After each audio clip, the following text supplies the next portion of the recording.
kapatid. Now we're reading the book of 1 King, chapter 19, chapter 19 mga kapatid. At narinig ko mga bahagya mga kapatid ang inyong mga sinasabi. Mga kapatid, sometimes we need to be encouraged. Hindi lahat ng mga lingkod ng Diyos ay palaging malalakas. Some of them, they just keep smiling. Some of them are just able to carry themselves. But doesn't always mean that just because they smile doesn't mean that they're always happy. Just because they are dressed up properly doesn't mean they are always happy. Elijah was encouraged by God. At alam natin ito mga kapatid, na itong si Elijah, may mga ginawa siyang nagtagumpay siya. And mga kapatid, we're going to apply this in a universal application of the biblical principles. In terms of success, mahirap lagi nagtatagumpay, Sister Cynthia. You know why? Lagi kang may kalaban. Elijah succeeded. He even commanded the fire from the heaven to come down. He succeeded. But when you are successful, it attracts jealousy, it attracts threats, it attracts envy, it congregates enemy. Dumarami ang mga kaaway. Amen ba mga kapatid? Kaya minsan sa tao, maganda na rin yung simple lang.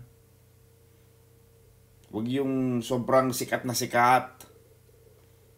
Dahil pag masyado kang sikat at pagka masyadong gumanda ang iyong hardin, ang iyong halamanan, Sister Cynthia, maraming gustong manira. Just like Elijah. Sabagay, sa pagkakataong ito naman, pinagtatanggol niya ang Diyos. Pero yung application lang ng buhay, kasi pinatay niya lahat ng mga propeta, yung mga bulaang propeta, di ba? Kaya nangyari, Sister Alice, marami nagtatangka sa kanya, nagtagumpay ka nga, pero marami nang gustong pumatay sa'yo. Amen ba mga kapatid? Kaya pag masyado kang mayaman, Sister Cecil, pagka ikaw ay sobrang yumaman na, umuwi ka sa Pilipinas, ang iba mga tao nagkumukuha at nagre-renta, nag-hire ng mga bodyguards.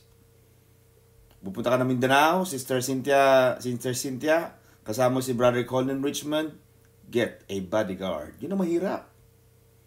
Kaya maganda sa tao, simple lang mga kapatid. Amen. Huwag masyadong mataas.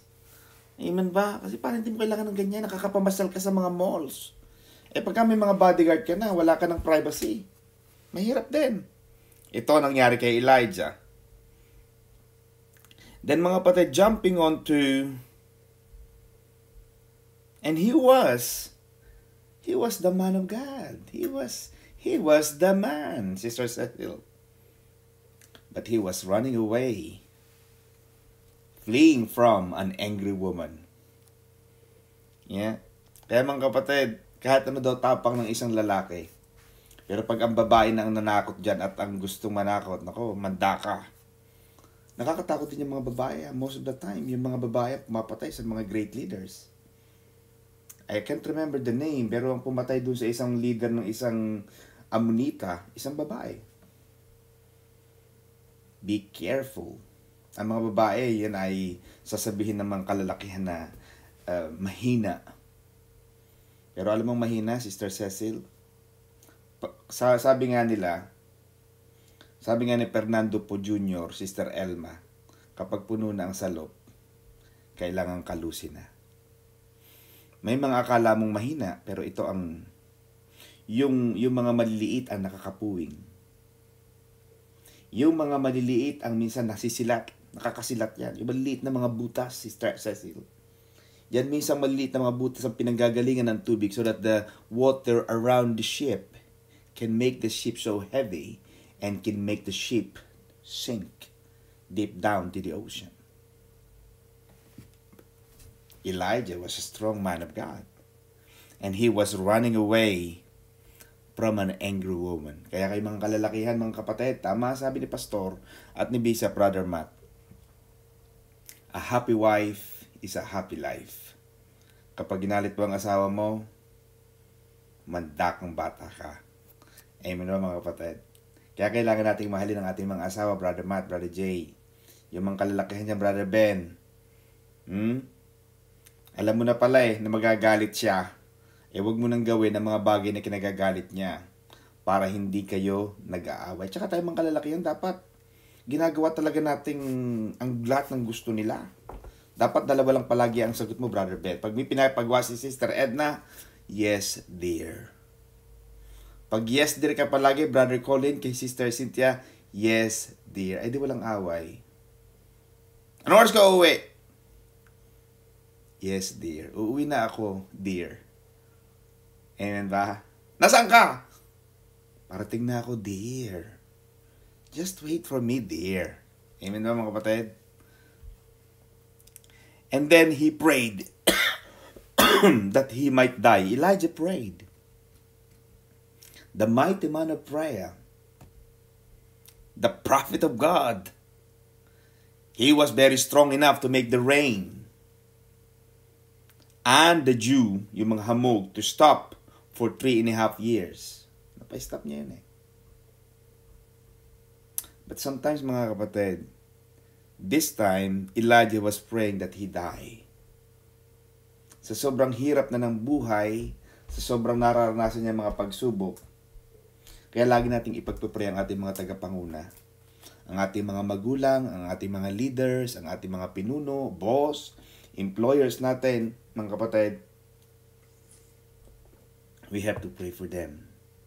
Kasi kahit anong lakas, Sister Alice, ang mga malalakas man, they fall. They fall. Sabi ni Elijah, it is enough. Masyado nang mabigat ang kanyang dinadala.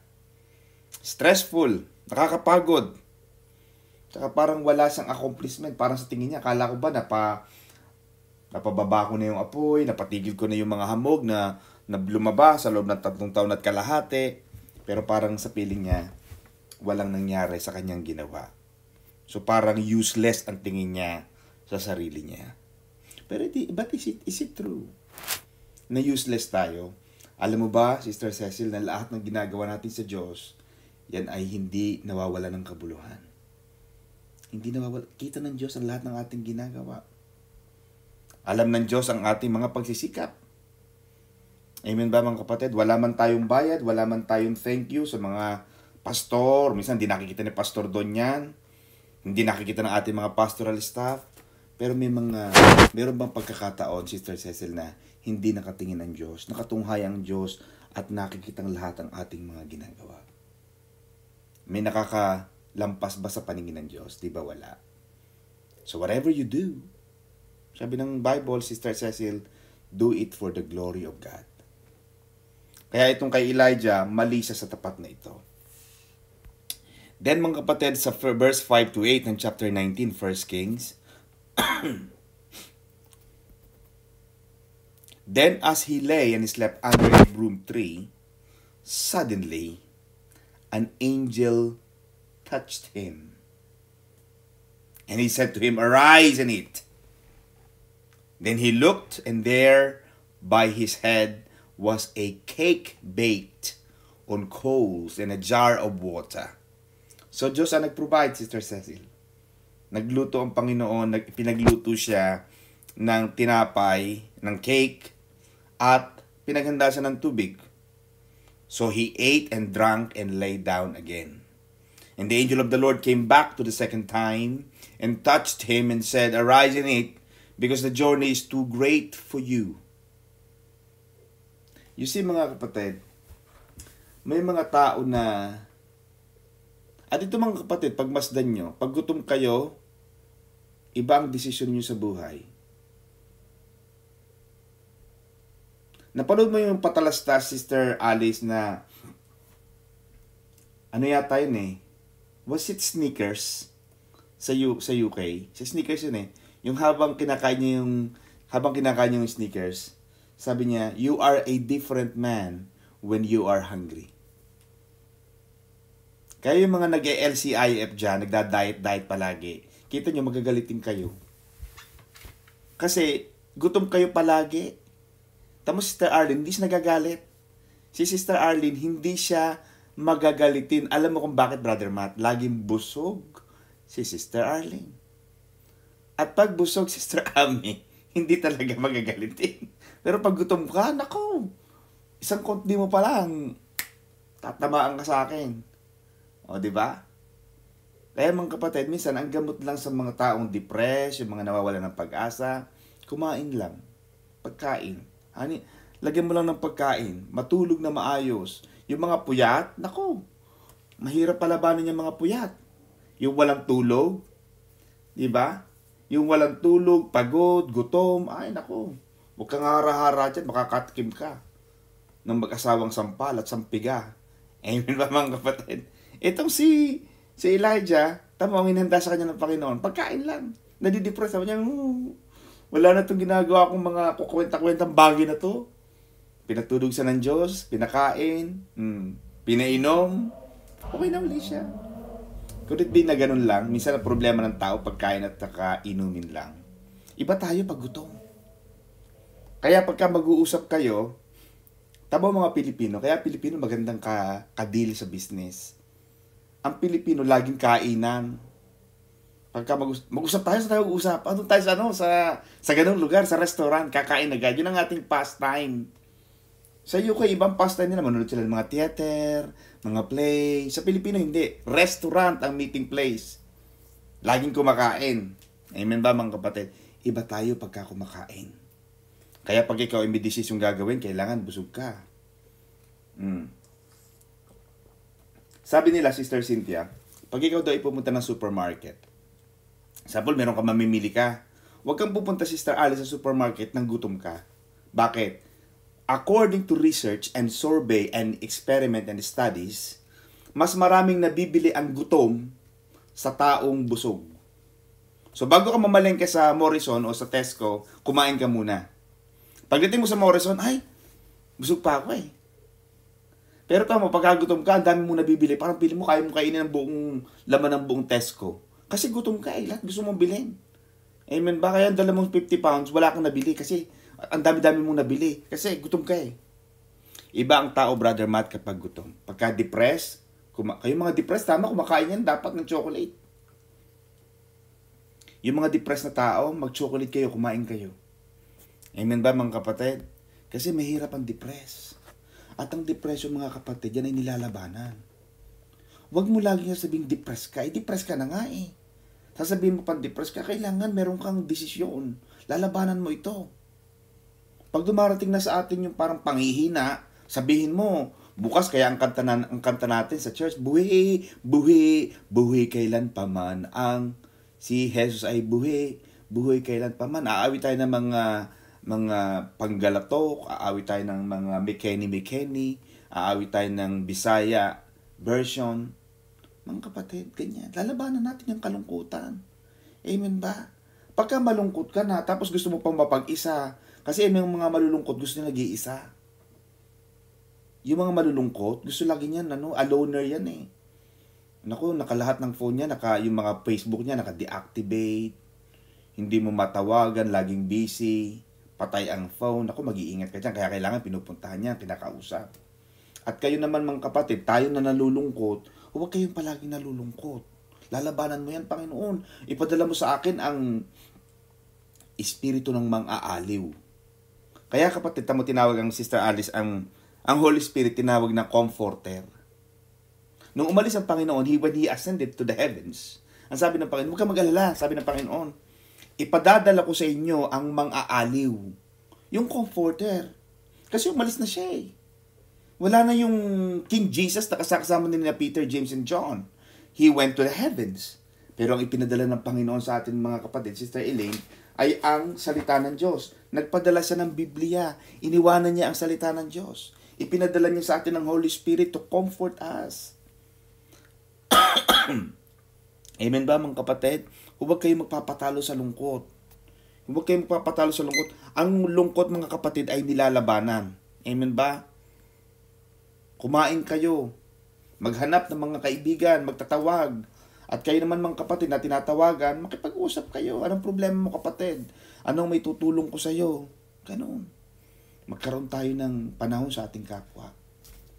Amen ba? Hindi lagi tayong busy-busy sa pakikipag-usap sa iba, pero yung mga kapatid natin na nangangailangan ng kausap, minsan usap lang yan eh.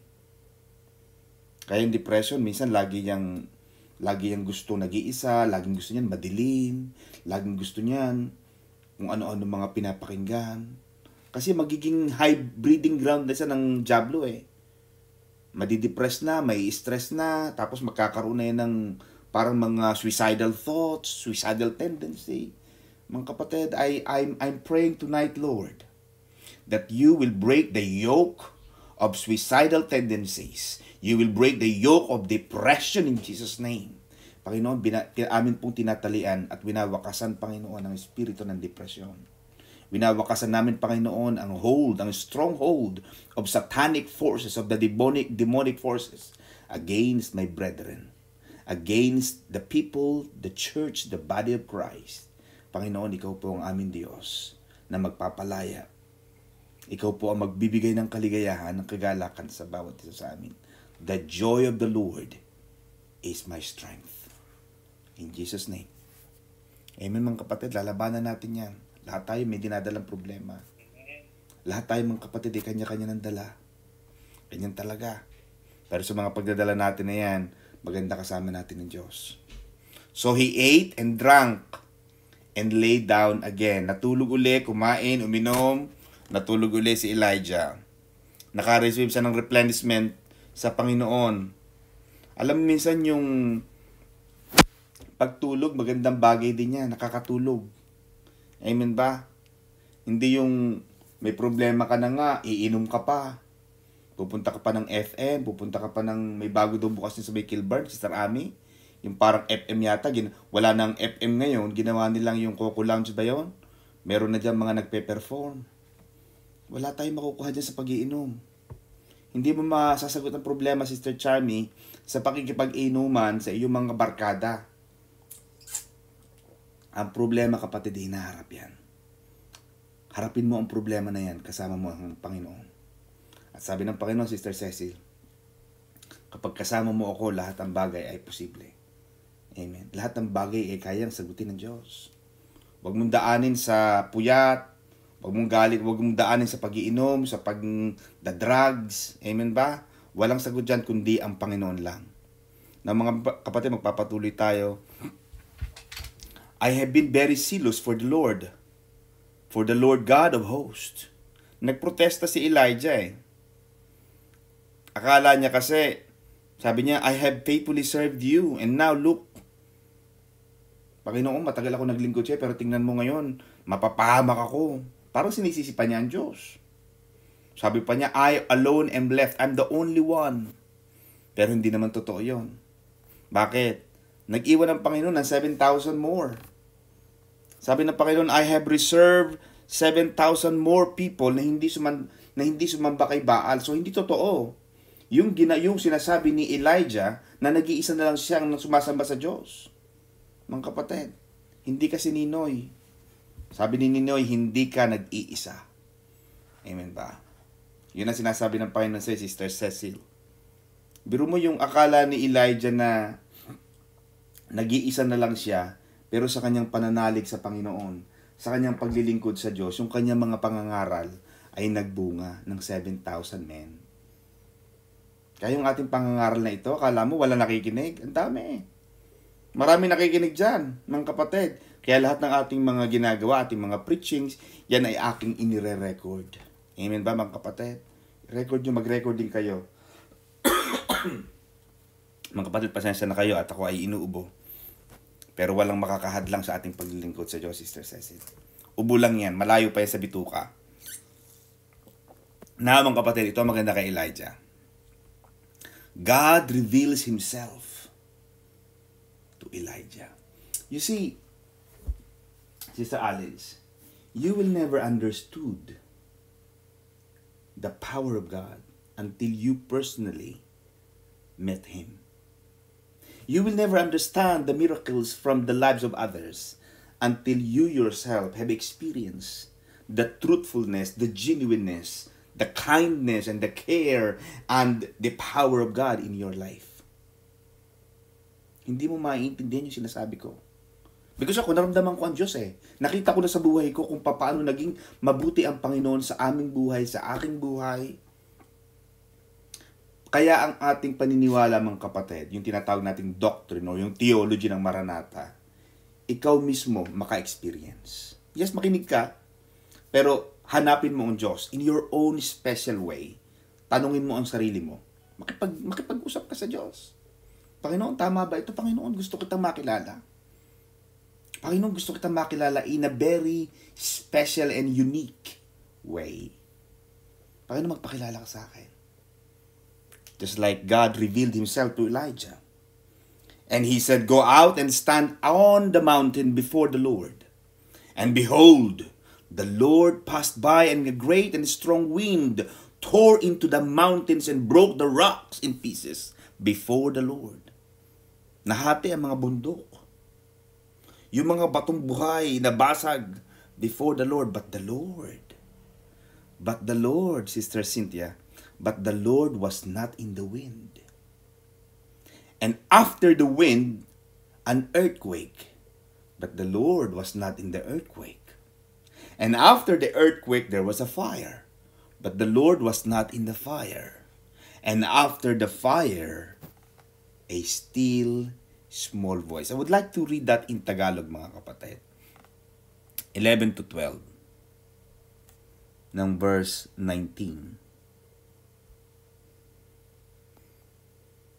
Ganito ang sagot sa kanya, lumabas ka at tumayo sa ibabaw ng bundok sa harapan ko. Pagkasabi nito'y dumaan si Yahweh at umihip ang napakalakas na hangin.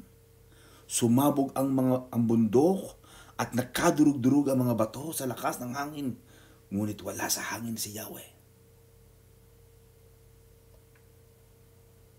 God passed by.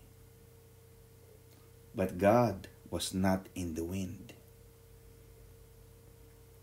You see, mga kapatid, alam ng Panginoon na depressed si Elijah eh.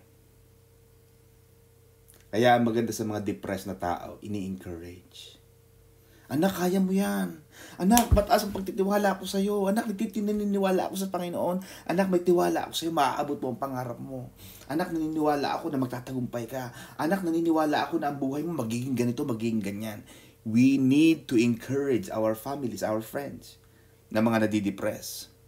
But Elijah needed a personal encounter with God.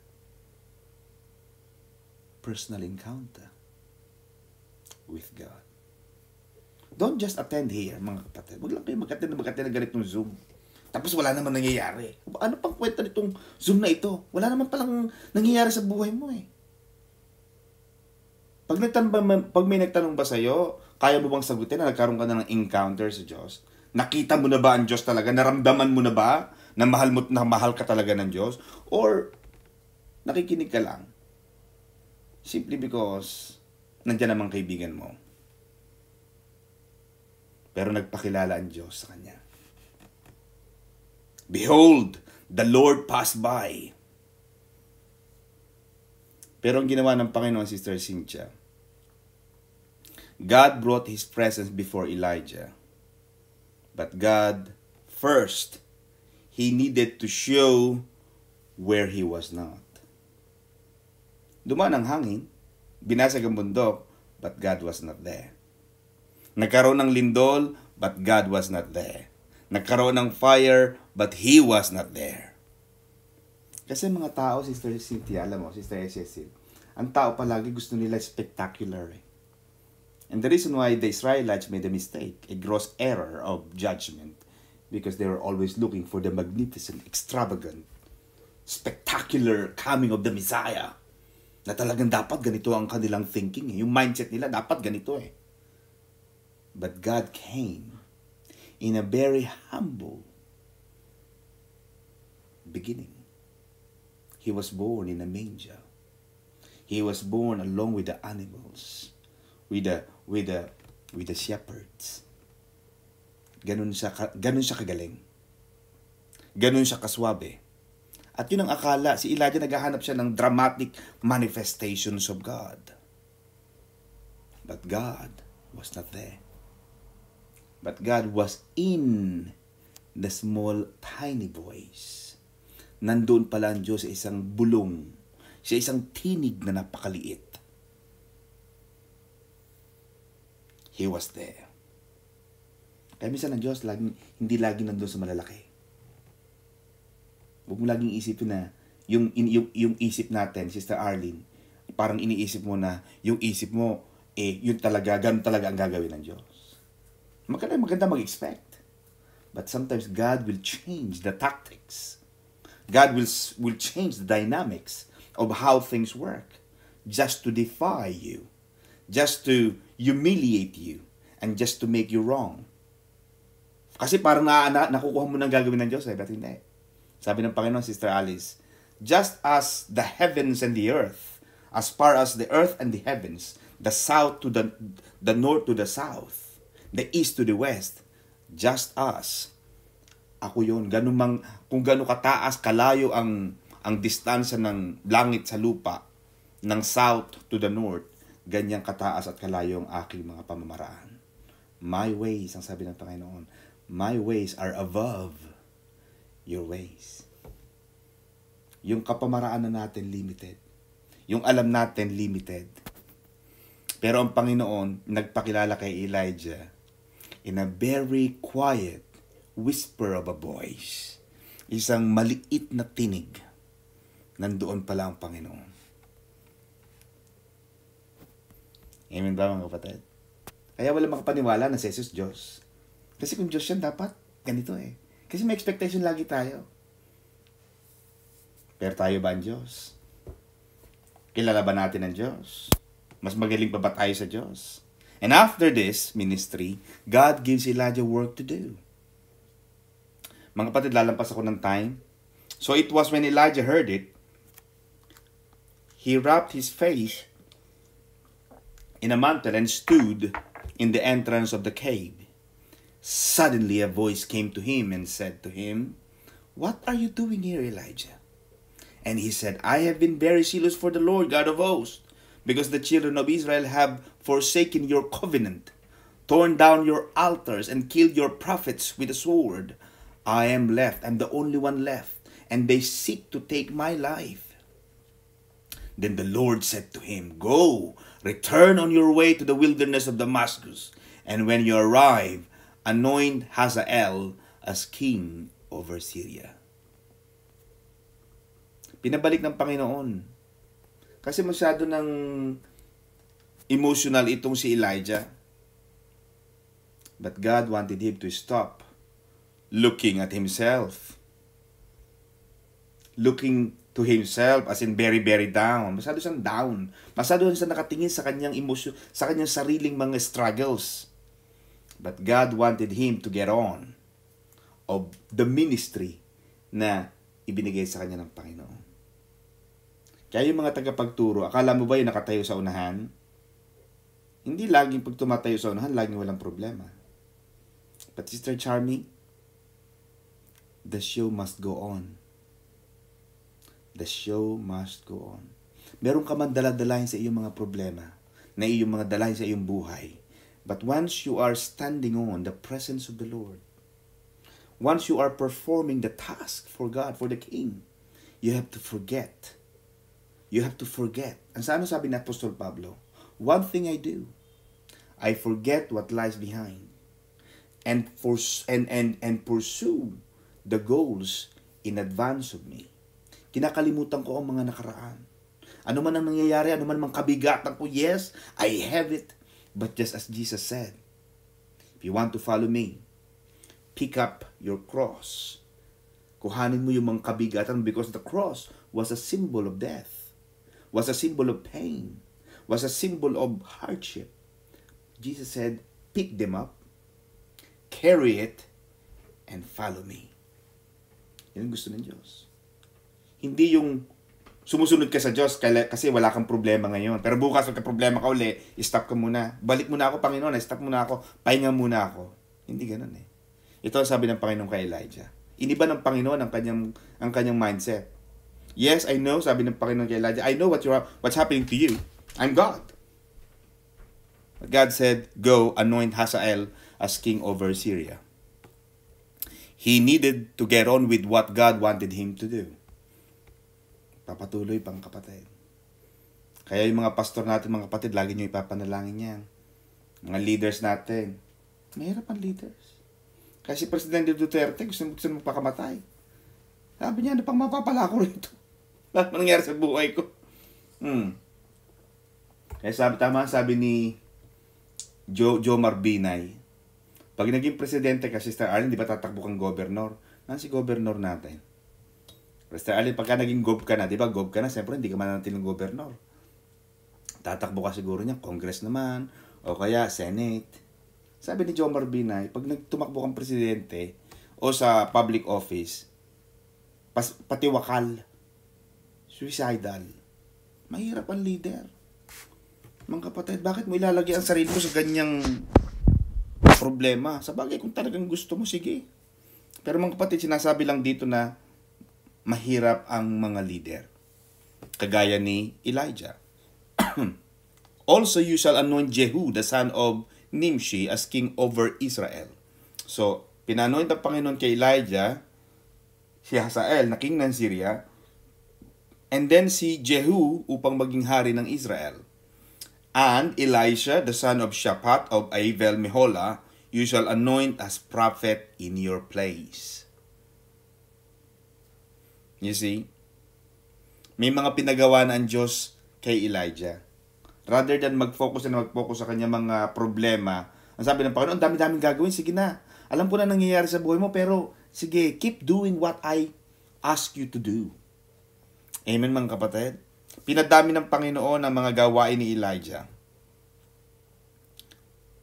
At pinili ng Panginoon si Jehu to be the king, to succeed the corrupt Ahab and his wife Jezebel. You see, mga kapatid, nakikita mo rito, Sister Cynthia. Pag nakita mo pag napag-aralan mo, Sister Cynthia, ang how God works, of course, we are very small and tiny, a fraction of what God can do, of what the wisdom of God. Pero I just realized, Sister Cynthia, na bago mawala yung isang tao nakaposisyon, Sister Arlene, God is preparing somebody to succeed. Before the death of Saul, David was anointed already. He was ready to become the next successor of the throne. Now Ahab is going to be killed. Jezebel will die, but Jehu now is being prepared in line. Could it be you? Could it be you, Sister Cynthia? Could it be you, Sister Cecil, that God now is preparing you for the next promotion? Maaaring it may take some time, Brother Jay. It may take some time, of course. Hindi naman ara-arado yun eh. But God wants you to prepare, Sister Elaine, for the bigger task, for a promotion. Because once you are promoted, God is going to equip you, mold you, teach you, equip you what to do. He cannot just promote you and then you're just the same person, Sister Charmy.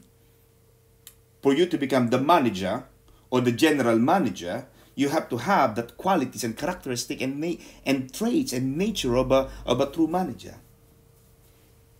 Ganun ang ginagawa ng Panginoon. Naglalagay na siya, nag-i-inline na siya. Kaya tamang, pag binasa mo, Sister Cecil, yung sa buhay ni Samuel, yung nagalit si Samuel kay Saul. Di ba sabi ng Panginoon kay Saul, alam mo ba, sa ginawa mong yan, at this point of time, God is preparing the next dynasty, the next bloodline, the next prince and princesses in your throne. When you die, somebody in the Benjamin tribe will follow you. Inihahanda ng Panginoon. Hindi basta-basta ang Panginoon, Sister Cecil, naglalagay ng tao kung sino may ilagay lang niya. No. God prepares. It depends on how people respond. Kaya nung pag-aaral natin, I think sa Italy yun eh. Yung respond ni Zacharias, and respond of Mary were totally different. When Zacharias was told that you will have a son, Zacharias was unhappy. Well, he was happy, of course, but he was doubtful. Nag-doubt siya eh. Kaya ginawa sang pipi ng Diyos. But look at the response of Mary. Mary was betrothed. Mary was engaged with Joseph. And when Angel Gabriel turned up and say, "Hello, Virgin Mary, you are chosen among all the women of the world. Hello, you are chosen, you are very lucky. Blessed are you among all the women. You will give birth to a baby boy." And Mary said, "Really? Hindi nga. Totoo? I've never known a man. I'm a virgin." The Gabriel said, "Yeah, I know, you're a virgin. That's why God chose you. But the Holy Spirit will come upon you. And you will give birth to a baby boy, not because of the human relationship, but the power of the divine will come upon you, and you will give birth. That's why it will be called Immaculate Conception." What did Mary say? She didn't say, "Oh, really?" Hindi. She said, "I am the Lord's servant." Very humble. Mary said, "Be it unto me according to your word." The response of Mary was so profound. That's why when Sister Cecil, when God prepares the next successor, it will be dependent on the response of the person who is being prepared. Alam na ng Diyos eh. God knows who will be the next in line. But God will see the heart. Kaya sabi ng Panginoon, mga kapatid, when Samuel knew it was Eliab, sabi ni Samuel, ito na si Eliab, 6'2", maskulado, mukhang hari, kasi mataas, matipuno, talagang matilos ang ilong. Ito na, ihanda na niya, lalagyan niya na yung oil niya eh, i-anoint niya na eh. Sabi ng Panginoon, look at what happened, Sister Alice. Sabi ng Panginoon, yan ang pagkakamali mo, Samuel. You look to the outward appearance. But God said, no, I don't. I don't look to the outward appearance. Kasi madaling makadaya ang mukha ng tao eh. Sister Cecil, madaling makadaya. Amen ba? Kaya pag may nanliligaw sa inyo mga kapatid, wagad kayo, ay, pastor, ang daming dalang kotse. Iba-iba ang dalang dinadrive na kotse sa akin. Pag sinusundo ko sa trabaho, naka-Bentley. Tapos kahapon, naka-Mercedes. Tapos ng isang araw, grabe. Ano naman, naka-Tesla. Iba-iba talaga, pastor, talagang grabe. Tapos naka-necktie pa palagi siya, mabangong-mabango siya. Pastor, na-inlove ako. Lunes na lang, araw-araw ko, iba-iba talagang kotse. Lunes, nakaiba-iba eh. Siyempre, pagdating ng linggo, kasama na sa church. Pinakilala na. Nako, Sister Chami, malaman-laman namin, driver pala ng isang mayamang sheikh sa may Knightsbridge. Oh. Kaya, Sister Arlene, huwag kang madadala sa panlabas na nyo. Madali tayo makuha dun eh. Madali, gullible tayo. Ay, naku, ganun. Pag pinakitaan ka lang ng kumakain sa mga tao nun, pagka-puti, pagka yung maputi. Pero pagka yung kumakain lang sa mga turo-turo, mahirap daw. Pero pagka kumakain sa mga Starbucks, akala ng tao mayayaman. Hindi naman lahat. Pastor, lagi kami kumakain sa mga Starbucks. Panginoon, Pastor, lagi kami doon. Panginoon, Pastor, thoughtful siya. Pastor, maputi ang ngipin. Napakaganda ng buhok. Kapatid, ang buhok niyan, kulot, nagpa-straight lang. Kakariband lang. Huwag kang madaya sa physical appearance. Ang sabi ng Panginoon, Sister Alice, I look to the heart. Kasi alam ng Diyos ang response mo eh. God will use you according to your response. Not according to your ability. Kasi ang ability, subjective eh. Yes, sinanay ng Panginoon nyo si David. Pero kasi yung ability, napapag-aralan eh. What about the response? Mahalaga yon. Kaya nakita ng Panginoon dito, si Jehu, si Elisha, at saka si Hazael. Pinadalhan ng Panginoon si Elijah ng kaibigan at ng successor. Alam na ng Panginoon ang hahalili sa atin. Alam na ng Diyos, Brother Johnny, kung sinong mananalo sa halalan. Kaya kahit magpula-pula ka pa dyan, Brother Johnny, na mukha kang BBM,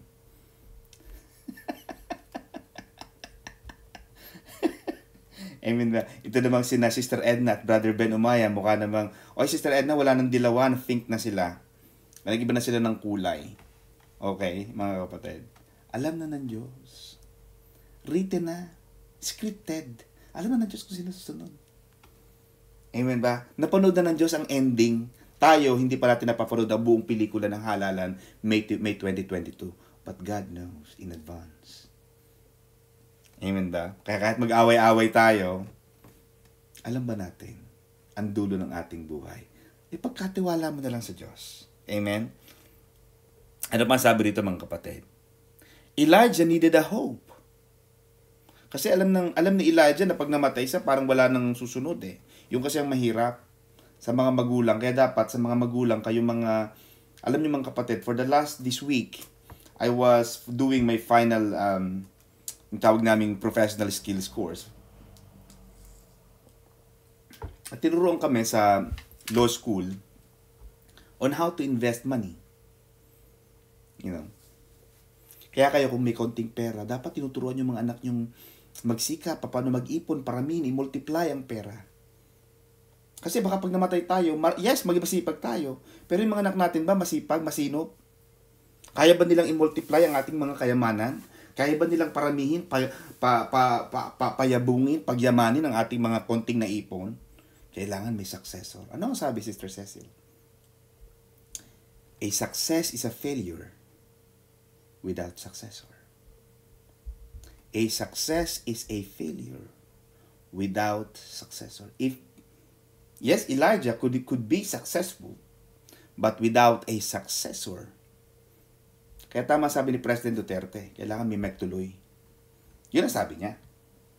Whether tayo ay maka-Duterte o hindi, pero ang sabi niya, gusto ko may magtutuloy. May continuity. May magtutuloy nung laban sa droga, magtutuloy ng build, may magtutuloy ng ganyan. At kung sino man, maganda may nagtutuloy. Ganon din sa buhay natin.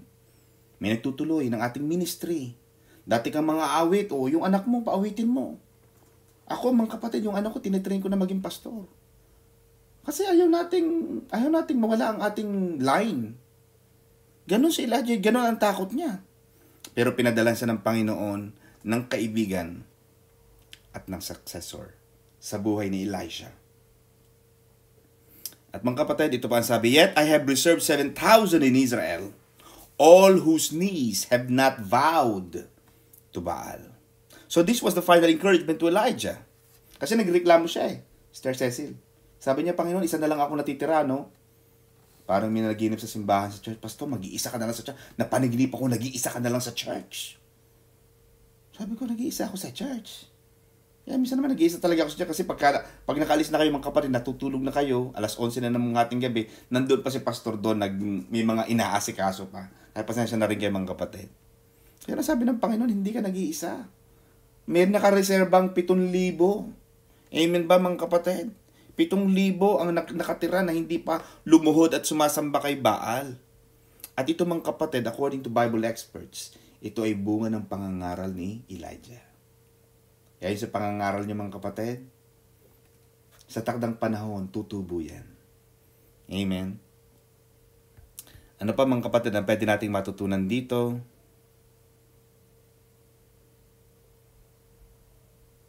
So talagang alam ni Elijah noong kanyang tinawag si Elisha, hindi talaga si Elijah ang tumawag kay Elisha. Kasi in advance, sinabi ng Panginoon yung si Elisha na anak ni ganito. Kasi baka nung unang panahon, Sister Alice, maraming Elisha. Wala namang apelyido noon, di ba? Kaya noon, tinatawag nila, anak ni ganyan. Amen ba? Parang ikaw, Cecil. Ay, sino Cecil? Yung anak ni ano? O, di ba? Para madaling mapagkilala, agad i-associate ka doon sa magulang mo. Para walang duda. Kasi unang panahon, wala pa namang birth certificate. Wala pang NSO o PSA. Kaya ang tumawag kay Elijah, si Elijah. Pero whether Elijah would follow or obey that call will be the decision of Elisha.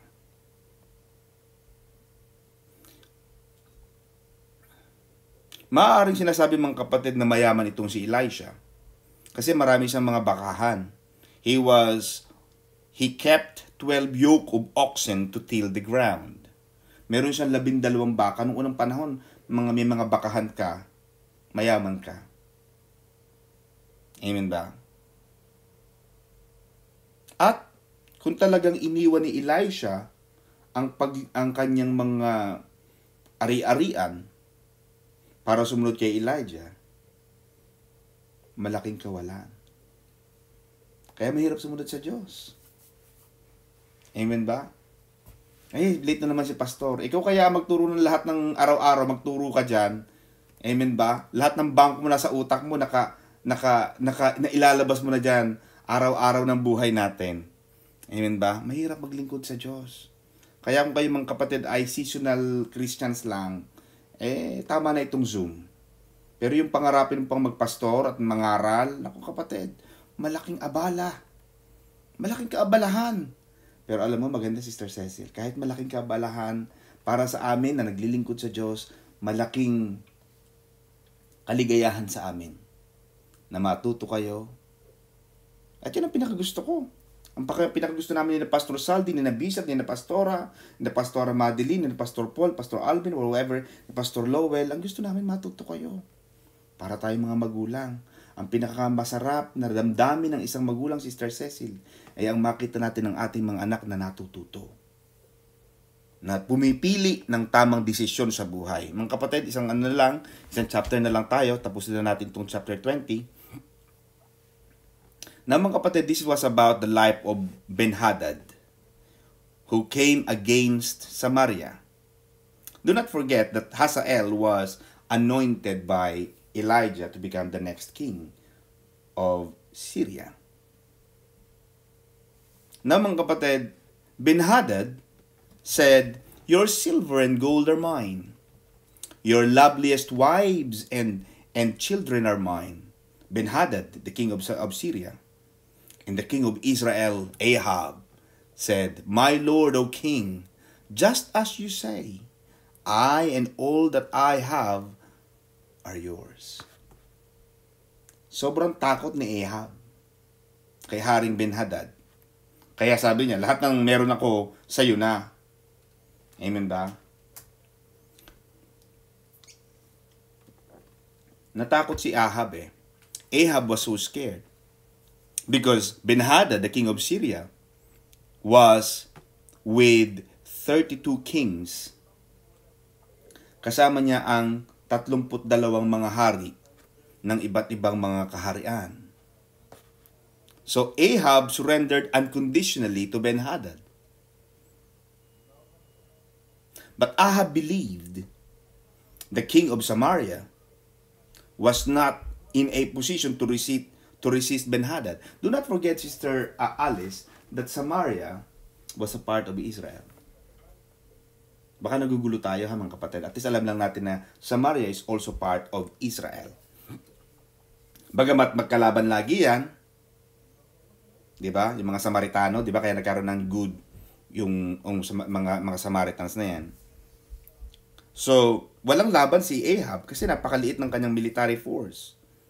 At katatapos lang noong 3.5-year drought and famine that had just ended. Kakatapos lang ng tagutom eh. Kaya si Ahab, wala pa siyang malalakas na mga sundalo. Kakatapos lang ng tagutom. Kumbaga, kakatapos lang ng COVID. Ahab said, or Ben-Hadad rather,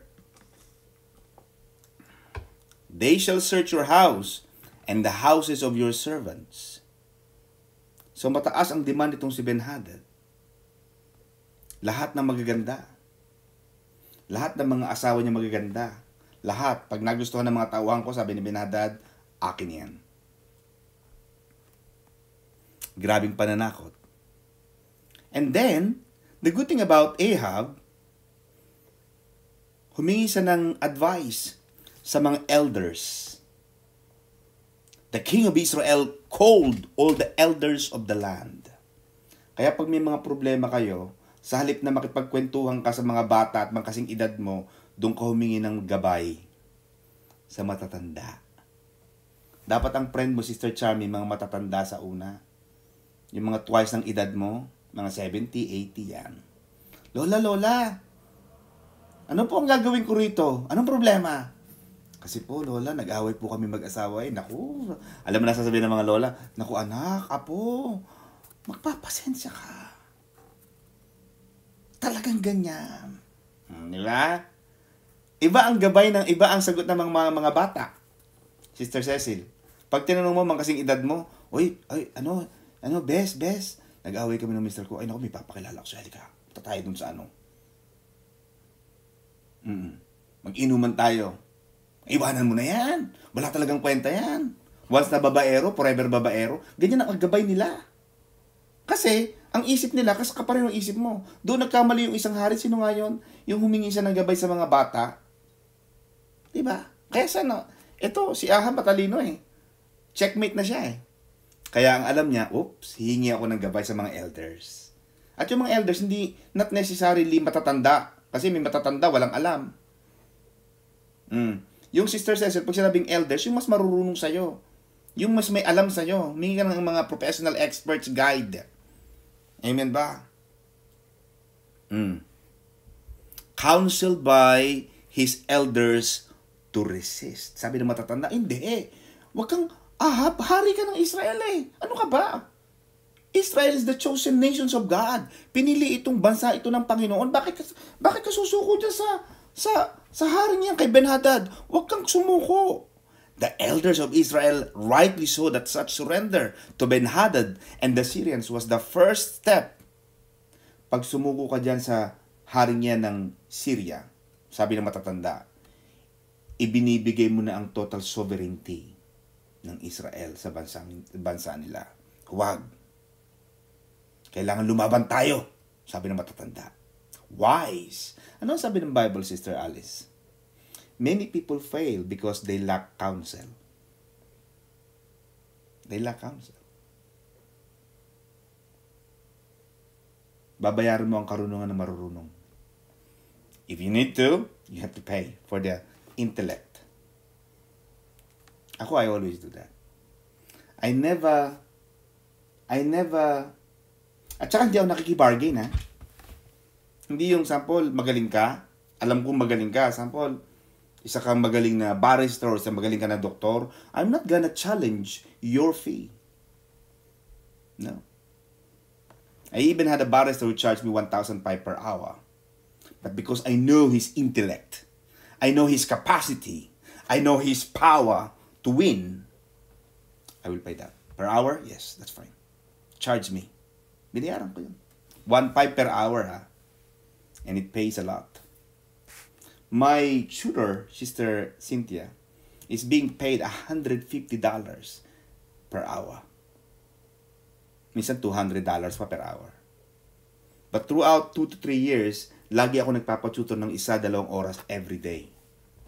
So imagine mo yon, Sister Alice, kung 600 yon per day, $600 per day. Minsan araw-araw ako nagpapatutor. Hindi ako nanghingi ng discount. Because I value the advantage I will get from it. And now that I am a full-fledged solicitor, a full-fledged lawyer, I know, ibabalik sa akin ng Diyos yung mga bagay na yun. Itong ginawa ni Ahab, malaking bagay. Nakinig siya eh. Do not listen, sabi ng matatanda. We have to fight. Kaya, bumalik ngayon si Ahab. Binalikan niya si Ben-Hadad. Sabi niya, but this thing I cannot do. Basahin natin sa Tagalog, mga kapatid. Napakaganda nito eh. Verse 20. Ito na ang, kasi dati takot na takot siya eh.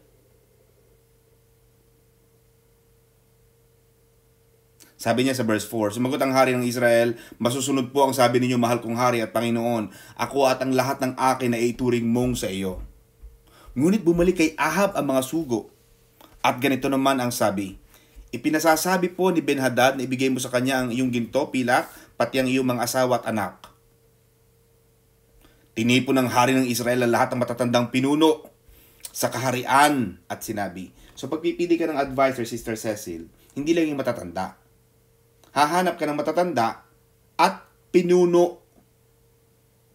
Pinuno, sabihin, elected, appointed, anointed. Huwag kang pipilian ng matanda tapos mamaya wala naman palang alam. Kasi may matatanda walang alam. Hindi lang kasi sa edad yan eh. Minsan kasi yung, kaya ang definition ng management nung nasa Ateneo ko, Sister Alice, sabi ng professor ko, management is defined as this. A man with the age. So man, age. A man with the age leading his men, the men, the men, to its totality, to its outcome. That's the meaning of management. Tinandaan ko yun. Hanggang ngayon, tanda ko yun. Nung practice practice teaching ako sa Letran, yun ang tinuro ko. Kailangan may age. At yung age na yun, Sister Cecil, hindi yung age na edad. Karunungan. Yung karunungan, mahirap mabili yan. Hindi mo agad nakikita. Sumagot ang patatandang pinunuan ng buong bayan, huwag ninyo siyang pansinin. Huwag po kayong pumayag, sabi ng matatanda. Kasi madali tayong matakot sa mga pananakot. Meron ako nung isang araw, sabi niya, attorney, may nananakot sa akin. Ipapahuli daw niya ako sa trabaho. Kasi alam niya ang number mo. Huwag mo siyang pansinin. Amen ba, mga kapatid? Huwag niyong pansinin yung mga naninira. Just keep walking. Kahit ganito ang sabi ni Ahab sa mga sugo ni Ben-Hadad, sabihin ninyo sa mahal na hari, lahat ng utos ninyong una, sa inyong alipin ay gagawin ko, ngunit itong huli ay hindi ko magagawa. You see, Sister Alice, partial obedience is total disobedience. A partial obedience is total disobedience. Kung sa Diyos yun, nagpasabing muli si Ben-Hadad, magpapadala ako ng mga tauhang wawasak sa lungsod mong ito at tatangay nila ang mga nasira nilang mga bagay. Parusahan sana ako ng Diyos kung hindi ko ito gagawin. Now, ito nakakatuwa ito mga kapatid. Kaya gusto kong dumating tayo sa puntos na ito. Makinig kayo mga kapatid mabuti. This is very nice. Ito maganda rito mga kapatid. Let not the one who puts on his armor boast like the one who takes it off. It was a bold speech. Matapang na salita, karunungan from Ahab. Huwag mong ipagmamalaki na nanalo ka na hanggat hindi pa tapos ang laban. Don't count the egg. Don't count the eggs until it is hatched. Naalala mo yung napanood mo Sister Chami nasa Olympics? Yung nasa Olympic na sabi nung nananalo na siya eh. Payat na lalaki na. Pinapaganyan ng mga tao kasi Olympic eh. Ako na, manalo na. In just a split second, a millisecond, poop! Naunahan siya nung nasa likod. Hindi pa tapos eh. Tapusin mo. Kaya sabi ni Ben-Hadad, huwag mong ipagmalaki. Hindi mo pwedeng ipagmalaki.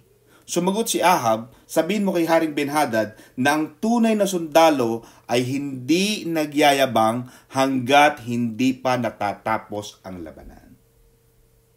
Kaya yung, di ba, pag nakikita mo, Sister Chi, yung mga boxer, di ba? Before the night before the actual game, the actual boxing, yung tinatawag nilang kick-off, meron silang harapan, di ba? Naghahanap ng ganyanan. Para nag-aaboyan sila. Propaganda lang yun eh. It doesn't count on the actual game. David was not surprised when he met Goliath. Goliath was saying, "Who am I? Am I like a dog? Isa ba akong aso na papuloyin mo ko ng isang maliit na stick na yan?" Tinatawanan niya. But David knew the principle is not yet finished. Ito ang sabi ni Ben-Hadad sa kanya. Kaya kayo mga kapatid, pag may mga kalabang kayo, sabihin mo lang palagi, Sister Chi, nasa akin ang huling halakhak. Sister Cecil. Yung mga nang-aapi sa'yo, nasa akin ang huling halakhak. Yes. Inaapi nyo ako ngayon, okay lang yan na pagtawanan mo ko. Okay lang yan. Kasi lahat ng mga tao nagtatawa. Hayaan mo tawanan ka ng mga tao. At maganda yung pinagtatawanan ka. Maganda nga yung mayroong mga ganyang mga buzzers. Kasi pag walang buzzer, Sister Cecil, hindi maganda ang pelikula mo. Alam mo ba, minsan gumaganda ang pelikula ni Fernando po. Pinapanood ko yun dahil kay Paquito Diaz. Nanonood ako ng mga magagandang pelikula kasi magandang kontrabida. Kailangan may supporting role, supporting actress. Amen ba? At ganun ang mangyayari sa mga supporting role mo, sa mga supporting actress mo, mga kapatid. Tatawanan ka nila, pero yung pagtawa nila, makikita nila sa pagtawa nila, sa panlilibak nila sa'yo, sa pangmamata nila sa'yo, sa pangdadown nila sa'yo. But God will promote you and will show the world that you are a blessed child of the living God. Amen? Palakpakan natin ang Lord, mga kapatid. Mga kapatid, konti na lang, isang oras na lang. So Ahab said, sabi ni Ahab, may lumapit, Sister Cecil. Suddenly, a prophet approached Ahab, the king of Israel, saying, "Thus says the Lord." My God, mga kapatid, ginikilabutan ako, mga kapatid. Samantala, suddenly, dumating noon ang isang propeta, unknown, an unnamed prophet. Hindi pinangalanan, Sister Cecil. An unknown and unnamed prophet said to King Ahab of Israel, ipinasasabi ni Yahweh na huwag kang matakot.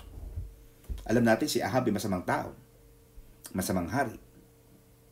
But he was the king of Israel, the chosen people of God. The unknown, unnamed prophet said, ipinasasabi po ni Yahweh na huwag kang matakot sa napakalaking hukbong yan, sa mga napakalaking kalaban na yan. Yes, malalaki sila. But sa araw na ito, the prophet said, the unknown, unnamed prophet said, Sister Cecil, sa araw na ito ay papapagtagumpayin kita. Laban sa kanila at malalaman mong ako nga, Yahweh. You see, God will use you so that the people around you will know that your God is a great God. Malalaman ng mga tao. Makikita ng mga tao na totoo ang Diyos, na pinaglilingkuran mo. Sinasabi ko na sa inyo, ito natagpuan kong Diyos na ito, totoo to. Dati akong ganito, dati akong ganyan. I was once blind, but now I see. Dati akong TNT, pero ngayon, my God, mga kapatid, Sister Cecil, I cannot wait for you, Sister Arlene, for you to, diba? Kasi marami sa London, mga kapatid, pag napupunta ng airport, peke, parang naghahatid lang. Alam mo, Sister Chami, yung mga maghahatid, yung kuna-kunar nasa airport, bye! Bye, London! Tapos may araw pa ng London to Manila, ang kanilang profile. Peke. Pero Sister Arlene, Sister Cecil, hindi na peke. Pag umuwi ka, talagang totoo. Genuine ang pag-uwi mo. Amen ba? And the people will know, kaya ito sinasabi ng Panginoon, kay Elijah, at kay Ahab, malalaman mong ako nga, si Yahweh. Because in the eyes of Ahab, he was like a dead dog. But because of the power of God, the goodness and the greatness, the faithfulness of God, you will succeed. Not because of who you are, not because of what you do, but because of who He is. Yun ang katangian ng Diyos, Sister Cecil. Kasi kung babase siya sa karunungan mo, Sister Cecil, talo ka eh. Sister Arlene, bago ka nakabayad, ang tagal.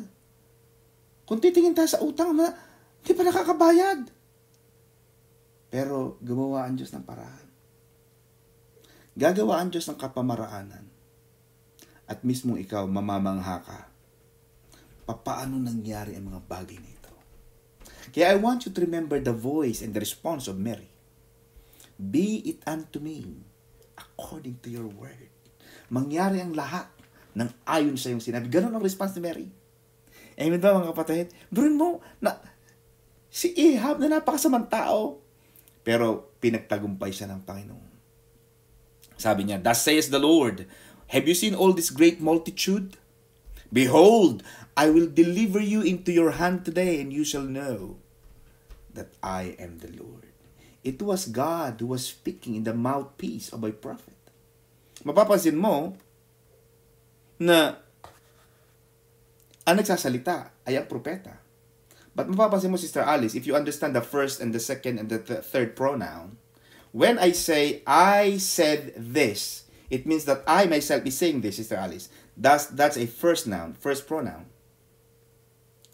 Kung sinabi ng Israel na ganito ang pinapasabi ng Panginoon, huwag ka raw matakot, pagtatanggol ka raw niya, para malaman mo na Diyos daw siya. Pero Sister Alice, look at the word. Look at the component. Look at the structure of the words. The word says, have you seen all this great multitude? Behold, I will deliver them into your hand, and you shall know that I am the Lord your God. Who was the one talking? The prophet. But it was God actually in the prophet's body speaking to the king. Nakukuha niyo sinasabi ko, mga kapatid. Minsan may mga tao ka makakausap. Kala mo tao lang siya. But could it be that God was talking on behalf of God, talking on behalf, ang Diyos ang nagsasalita sa iyo? Kaya yung mga tao nakikinig, mga kapatid, maaaring ginagamit ako ng Diyos ngayon para sabihin ko sa iyo that God is doing something good today. May mga bagay na ginagawa ang Diyos. Mga kapatid, mag-like naman kayo kahit papaano para meron naman tayong konting, mga kapatid, nalulugi. Kumbaga, mga kapatid, nalulugi ang dito, ang restaurant dito Nakatingin lang kayo, hindi naman kayo nabili ng mga iniinom nyo, mga kapatid. Kailangan nagla-like naman kayo para meron naman tayong konting kasiyahan. And he said, thus says the Lord, by the young leaders of the provinces. Then he said, Ahab said this, Who will set the battle in order? Sino maghahanda para sa pakikipaglabang ito? And the unknown prophet said, You. God will use nobody but you. Then he mustered the young leaders of the provinces. Binigyan na ng karunungan si Ahab ng Panginoon upang ayusin ang mga mandirigma sa lahat-lahat ng mga probinsya. And there were 232 men. And he mustered all the people, all the children of Israel, 7,000.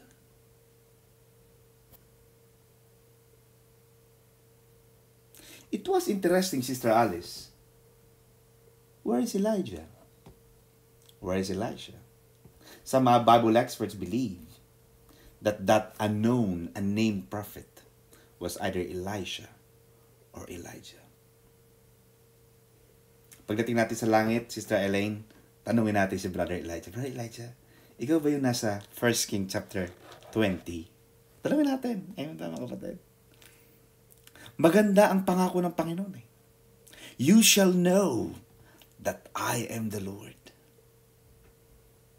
Kaya ang panalangin ko palagi, Sister Alice, sa Panginoon, Panginoon, gamitin mo ako. Gusto kong gamitin mo ako na makilala ng mga tao kung gaano kakabuti. I want to be your flag carrier. Panginoon, use me. Make me an ambassador of your greatness. Panginoon, ibigay mo sa akin ang lahat ng kasaganaan, lahat ng kabutihan ng buhay. Panginoon, pagandahin mo ang aking buhay upang makita ng sanlibutan ito na ang Diyos na pinaglilingkuran ko ay totoong Diyos. Panginoon, kung maghihirap ako, kung mabibigo ako, kung mamamatay ako, magkakasakit ako, paano ko ipapangaral ang salita mo na ikaw ay Diyos na nagpapagaling? How would I explain to them that the God that I serve is a God who provides? Samantalang wala naman pala ako. But Lord, it is in your best interest so that they will know that you are God, but bless me. Ganun palagi, mga kapatid. Sister Chami, open mo palagi, Panginoon, gawin mo doktor yung anak ko. Para itong ina na dating janitress, na walang sinabi, wala namang pinag-aralan. But Lord, out of my body, I am giving birth. I have given birth to someone who will become on the top of his career. Magiging isang sikat na manggagamot, magiging doktor. At Panginoon, sa kanyang buhay ay makikita nila, Panginoon, ang Diyos na pinaglilingkuran ko ay totoong Diyos. Na hindi dahil sa akin, kung dahil sa akin lang, maaaring hindi mangyari. But, Panginoon, gawin mo itong makatotohanan upang makita nila ng aking pananampalataya ay totoo. Amen ba? Palakpakan natin ang Lord, mga kapatid. Para tayo nakikinig ng sermon, mga kapatid. Konti na lang. God told him, it's going to be you. God wanted Ahab to win. You see, God wanted you to win. Pag nagbabasa ka, Sister Alice, read it as if it's yours. If it's you. Panginoon, you wanted me to win. Panginoon, let me win.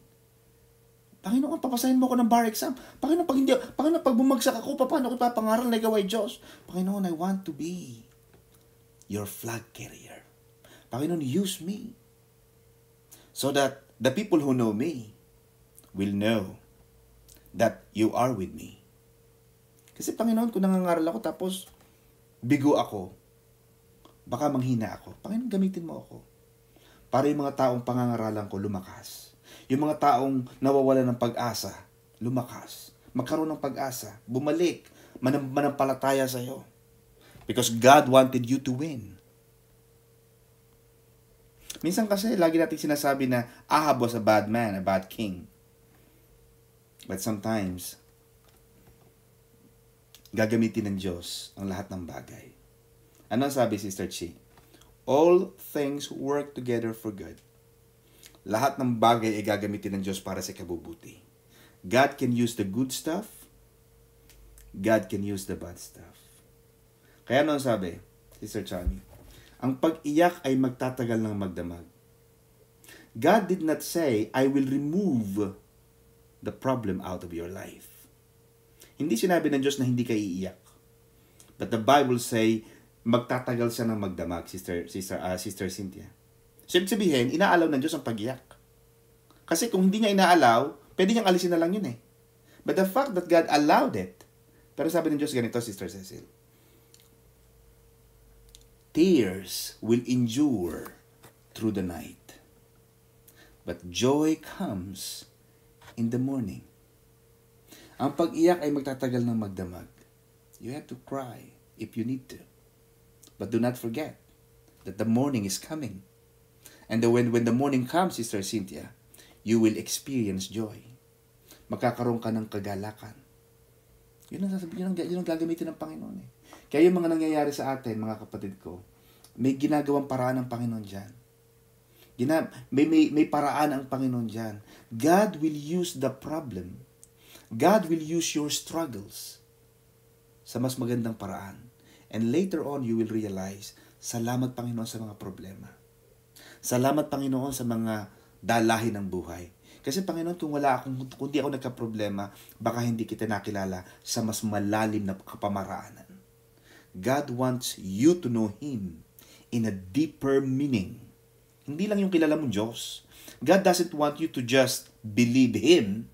God wants you to know Him. His real character. His real nature. His name. Siya talaga ay nagbibigay. Siya ay nagpapagaling. Siya ay nagpupuno ng ating mga pangangailangan. Siya ay Diyos na nagpapalaya. Mga kapatid. Nagpapalaya sa lahat ng bihag. Bihag ng depression. Bihag ng utang. Sa bihag ng lahat ng masasamang bagay. Ang Diyos na ating pinaglilingkuran, siya ay nagpapalaya. He is a God who delivers us. Amen ba mga kapatid? Kaya gagamitin ng Panginoon ang lahat ng bagay. At kung paanong pinagtagumpay ng Panginoon si Ahab against Ben-Hadad, makikita natin sa mga susunod pang mga labanan, mismo si Ben-Hadad sumuko sa kanya. Amen ba mga kapatid? Kaya yung mga problema mo, susuko yan sa iyo. Amen ba? Mas magaling ang kakampi mo, Sister Alice eh. Ang kakampi mo ang Diyos. Pagkasama mo ang Diyos, walang problema ang kayang makatalo sa iyo. Amen ba mga kapatid? Ano sabi ng Panginoon sa Book of John, Sister Alice? Sa Book of John, sabi ng Panginoon, in this world, you shall suffer tribulation. You will experience problem. You will experience anxieties. Many problems you will experience. But God said this, do not worry. Be of good cheer. I have overcome the world. You are more than a conqueror. I will be with you until the end of time. Yan ang sinasabi ng Panginoon. Pag may ganyan kang pananalig, naniniwala ako mga kapatid na walang problema ang kaya makatalo sa iyo. Amen? Palakpakan natin ang Lord. Hallelujah. Back to you, Brother Jay.